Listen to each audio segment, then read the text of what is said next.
नमस्कार। आज हम आपको इनफर्टिलिटी के बारे में जानकारी देंगे।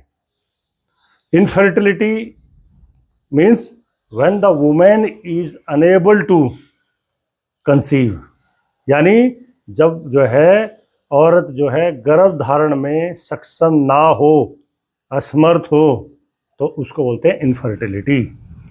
इनफर्टिलिटी के बहुत सारे कारण हो सकते हैं। इसके लिए जो है इनको मैं दो भागों में बांटूंगा। पहला क्या होता है मेल इनफर्टिलिटी, दूसरा होता है फीमेल इनफर्टिलिटी। इनफर्टिलिटी का कारण जो है कुछ कमियां जो है मेल के अंदर यानी नर के अंदर, आदमी के अंदर हो सकती हैं। कुछ कमियां जो है औरत के अंदर यानी फीमेल के अंदर हो सकती हैं। There are so many reason and causes of infertility. First of all आपको जो है मैं मोटा मोटी बता देता हूं कि इनफर्टिलिटी के लिए फीमेल रिप्रोडक्टिव ऑर्गन और मेल रिप्रोडक्टिव ऑर्गन यानी जो है नर के जो है प्रजनन अंग और मादा के प्रजनन अंग जो होते हैं उनमें अगर कोई डिफेक्ट है, जैसे फीमेल रिप्रोडक्टिव ऑर्गन में क्या होता है, दो ओवरीज होती हैं जो both side of your body होती है, लेफ्ट से होती है, एक राइट साइड में होती है। दूसरा क्या होता है कि ओवरी दो फेलोपियन ट्यूब यानी उसके साथ में दो ट्यूब होती हैं, उनको बोलते हैं फेलोपियन ट्यूब। मानो ये दो ट्यूब होगी आपकी और ये मेरा बॉडी मान लो ये आपका जो है यूट्रस हो गया। तो ऐसे जो है होती हैं जिसमें जो है दो आपकी ओवरी होगी, फेलोपियन ट्यूब होगी और आपका जो है ये यूट्रस हो गया। तो अगर कोई जो है पहला ओवरी का काम होता है ओवुलेशन यानी अंडे को जो है बनाना और सिक्रेट करना, और ओवम जो होता है वो ओवरी से निकल के जो है फेलोपियन ट्यूब के थ्रू आपके यूट्रस तक उसको ट्रेवल करना होता है। सेम वे जो है आपका अगर इसमें फोलिक स्टिमुलेटिंग हार्मोन एफएसएच जो होता है, अगर आपकी ओवरी में ओवुलेशन ढंग से नहीं हो रहा है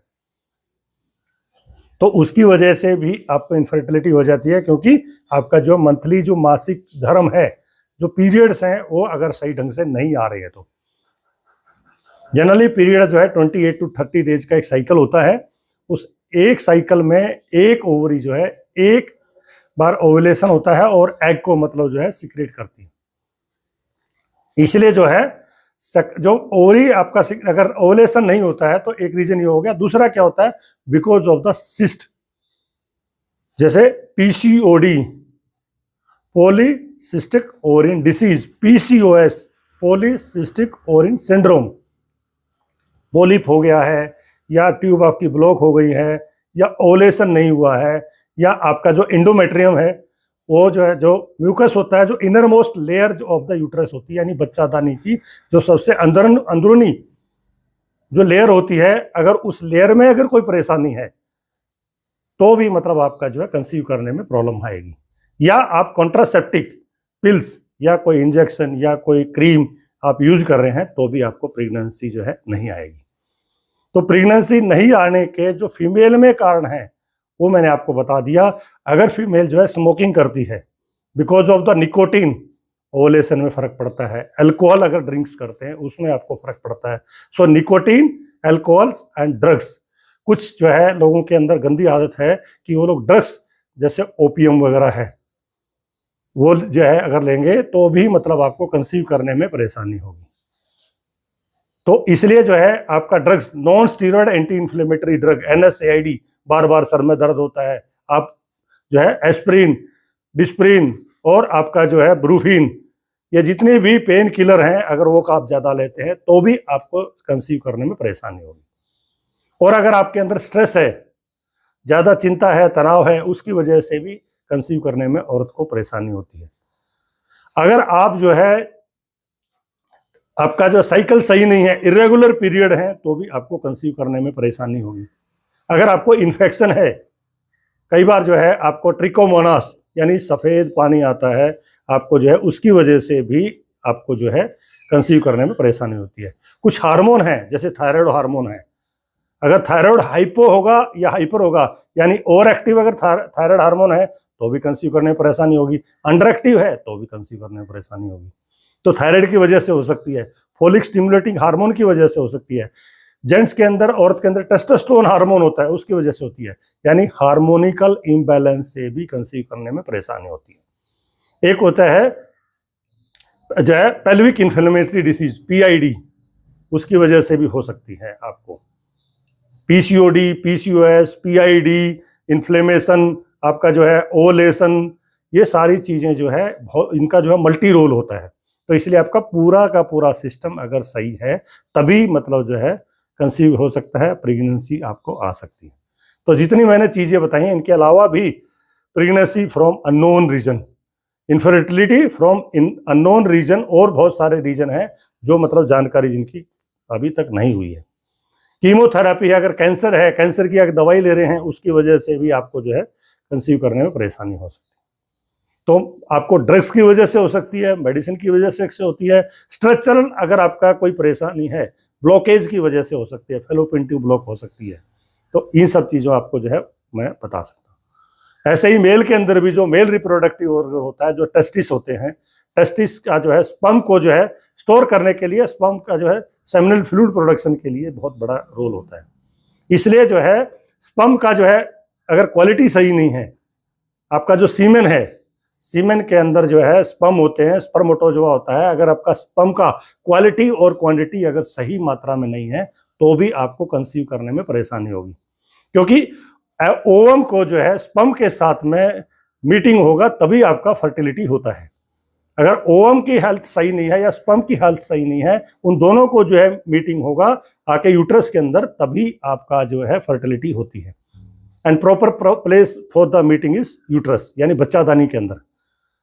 तो अंडा आपका जो है अब जो है जब आपका ओवम के साथ या स्पर्म के साथ जो है जब मिलते हैं, फर्टाइल होते हैं, तभी आपके फर्टिलिटी होती है और कंसीव करते हैं, प्रेगनेंसी पॉजिटिव आती है। तो उसमें आपका हो सकता है कि टेस्टिस का जो टेम्परेचर है, कुछ लोग जो अंडर गारमेंट पहनते हैं वो इतने जो है गर्म होते हैं कि जो टेस्टिस का टेम्परेचर बहुत ज़्यादा हो जाता है, जिसकी वजह से स्पर्म जो है मर जाते हैं, या आपका जो है इन्फेक्शन हो गया है, स्पर्म अगर आपका बीमार है आपका, तो भी मतलब जो है आपका जो इनफर्टिलिटी, उसको जो है ट्रेवल करना होता है, मोटिलिटी, अगर उसकी मोटिलिटी भी स्पर्म की सही नहीं है तो भी आपका जो है प्रेगनेंसी नहीं आएगी।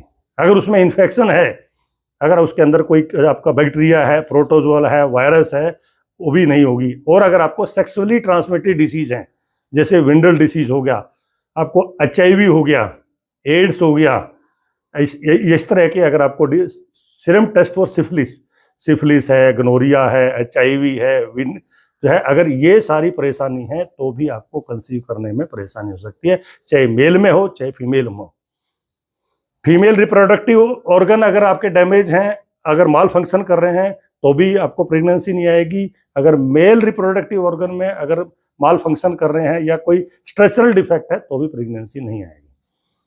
तो इस सब चीज़ों के लिए आपको जो है क्या करना है, आपके मेल रिप्रोडक्टिव ऑर्गन सही रहें, आपके फीमेल रिप्रोडक्टिव सिस्टम सही रहेंगे, और आपका जो है पेल्विक फ्लोर, आपका जो पेल्विक फ्लोर है, ये जो है आपका स्ट्रेंथ करने के लिए, आपको जो है मजबूत करने के लिए कुछ योगा और प्राणायाम और डाइट में अगर आप जो है सही जो है फ्रूट्स, वेजिटेबल्स, मिल्क, कर्ड्स अगर नहीं, ये जो है नहीं खाते हैं, आप तली भुनी चीज़ें ज़्यादा खाते हैं, विटामिन मिनरल है, अगर आपके अंदर एनीमिया है, खासकर जैसे सिकल सेल एनीमिया, तो एनीमिया के वजह से पीरियड नहीं आएगा, पीरियड ओवुलेशन नहीं होगा, तो भी मतलब जो है फर्टिलिटी में जो है परेशानी होती है। एक होता प्राइमरी इनफर्टिलिटी, यानी इनिशियल में ही पहली बार में भी कंसीव नहीं हुआ।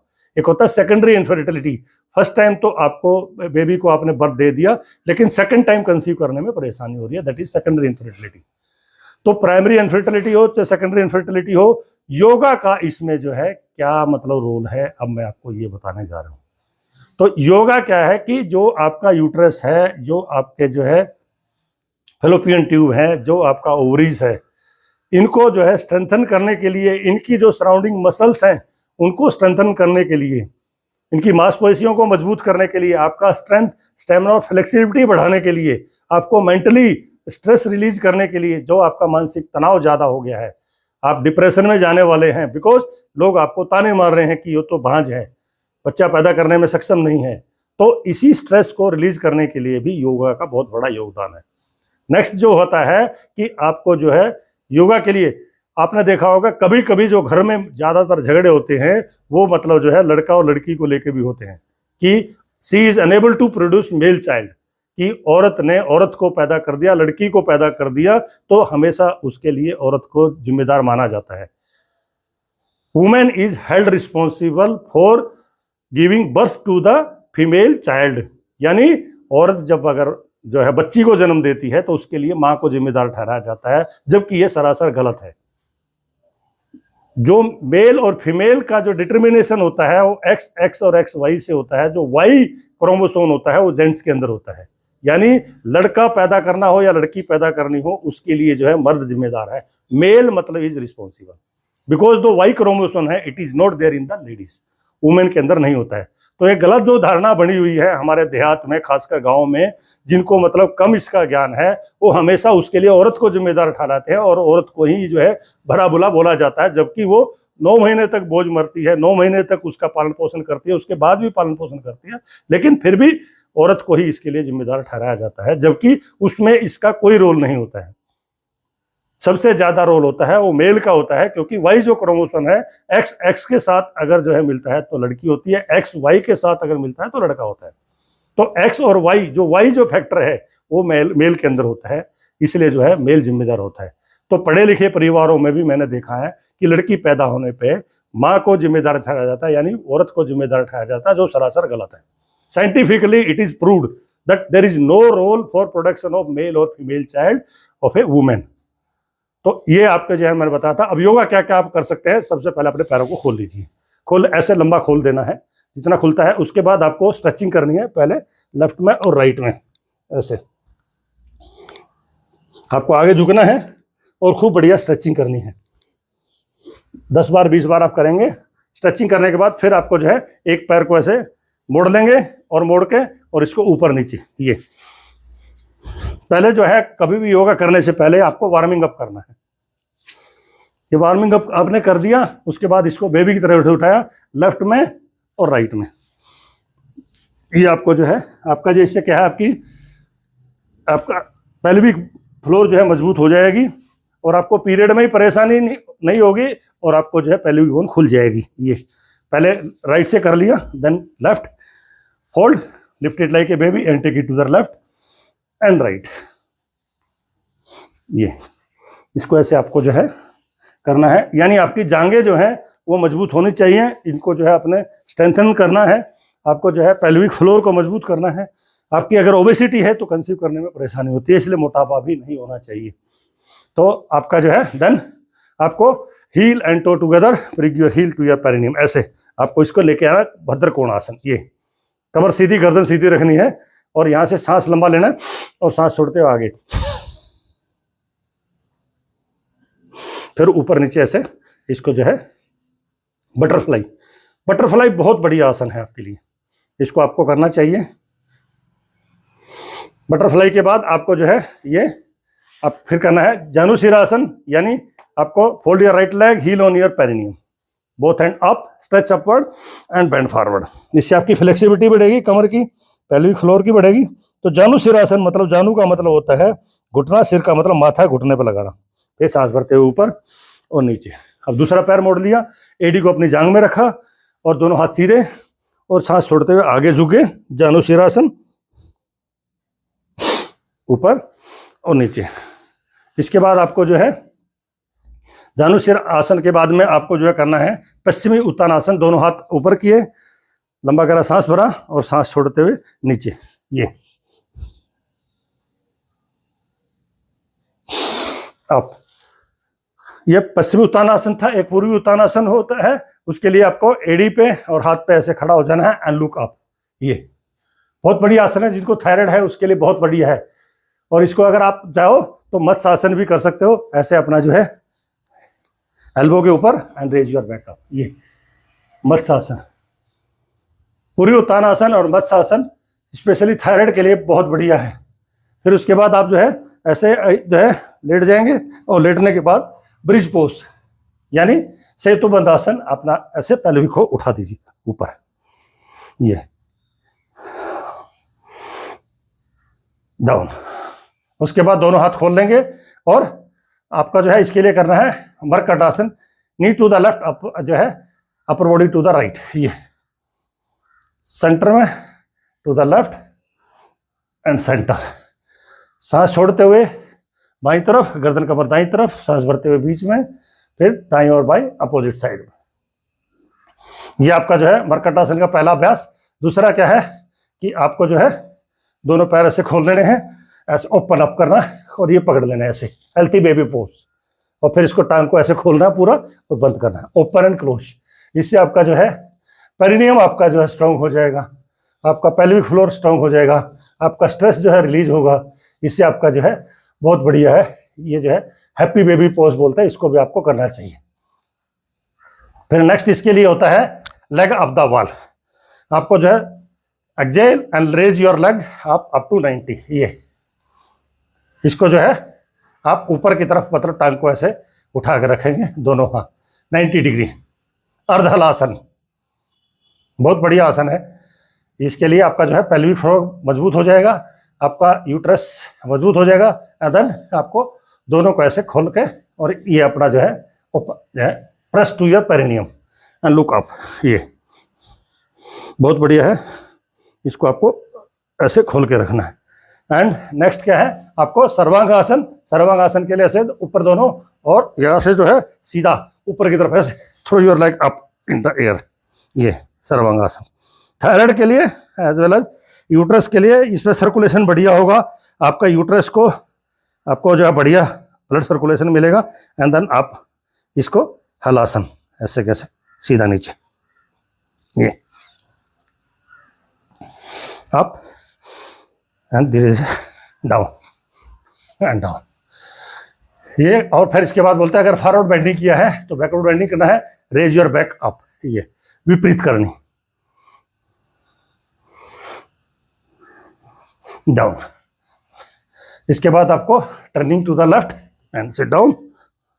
आसन तो आपके बहुत सारे हैं और भी आपको करने हैं, लेकिन एक बढ़िया आसन होता है आपका ऐसे करके बैठना, ये आपको ऐसे बैठना मलासन में, बहुत बढ़िया आसन है। पेल्विक फ्लोर आपकी मजबूत हो जाएगी, आपकी जांघें जो है मजबूत हो जाएंगी, आपको कभी नहीं आएगा। और बैठ के आप जो है ऐसे पोछा भी लगाते हैं ना लेडीज, लेफ्ट एंड राइट, तो इससे आपका जो है ये पेल्विक और आपकी जांघें मजबूत हो जाएंगी, आपको कभी भी कॉन्स्टिपेशन भी नहीं होगा और आपको कभी पीरियड में परेशानी भी नहीं होगी। ये मलासन आपको जो है करना चाहिए। उसके बाद आप जो है ऐसे खड़े होके और आपको जो है उत्तान मंडूकासन ये करना है। आपको चेयर पोज, उत्कट आसन, ऐसे raise your heel and hand up and sit down, ऐसे आप नीचे बैठ जाएंगे ऐसे, और दोनों फिर धीरे धीरे इसको सीधा ऐसे और फिर ऊपर उठ जाएंगे, ये उत्कट आसन। उसके बाद चेयर पोज, ऐसे नीचे आप exhale down, inhale up down, ये आपके लिए बहुत बढ़िया है चेयर पोज। और उसके बाद आपको जो है दोनों पैर खोल के और यहाँ से ये left and right and look to your left, ये वेरियर पोज जो होता है ये भी पेल्विक फ्लोर के लिए बहुत बढ़िया है। ऊपर नीचे चेंज, ऐसे लेफ्ट साइड में ना, keep your back straight, neck straight, ये बहुत बढ़िया आसन है। फिर चेंज करके दोनों हाथ ऊपर और फॉरवर्ड बेंडिंग, ये आगे की तरफ ऐसे झुकना है, इनहेल अप डाउन, चेंज, दोनों हाथ ऊपर और सांस छोड़ते हुए नीचे, ये ऊपर नीचे। अब दोनों हाथ ऊपर ऐसे और आगे, कि bring your thigh parallel to the ground, look up and down, change, up and down, up down. इसके बाद दोनों का लिए गॉडेस पोज, ये दोनों हाथ ऐसे करना है और आगे की तरफ झुकना है, अप डाउन। आसन तो बहुत सारे हैं आपको करने लगेंगे, लेकिन मेरा जो मेन टारगेट था 20 मिनट्स अगर आप डेली योगा करते हैं तो आपकी जो है इनफर्टिलिटी वाली जो परेशानी है वो खत्म हो जाएगी। नॉट ओनली इनफर्टिलिटी, आपके जो रिप्रोडक्टिव ऑर्गन हैं वो सारे सही काम करेंगे, आपकी बॉडी फिट रहेगी, आपके अंदर फ्लेक्सिबिलिटी होगी, आपकी मसल स्ट्रॉन्ग हो जाएंगी। इसलिए आपको जो है ये जो मैंने आसन बताए हैं सारे आसन करने चाहिए, इससे आपकी इनफर्टिलिटी खत्म हो जाएगी। आपको जो है घर में बेबी की किलकारियाँ गूंजेंगी। आशा है कि जो भी इनफर्टिलिटी के लिए या बांझपन के लिए औरतें स्ट्रगल कर रही हैं भगवान सबके घर में जो है खुशियां भर दे और सबका घर खिलकारी से खून गूंज उठे। ओ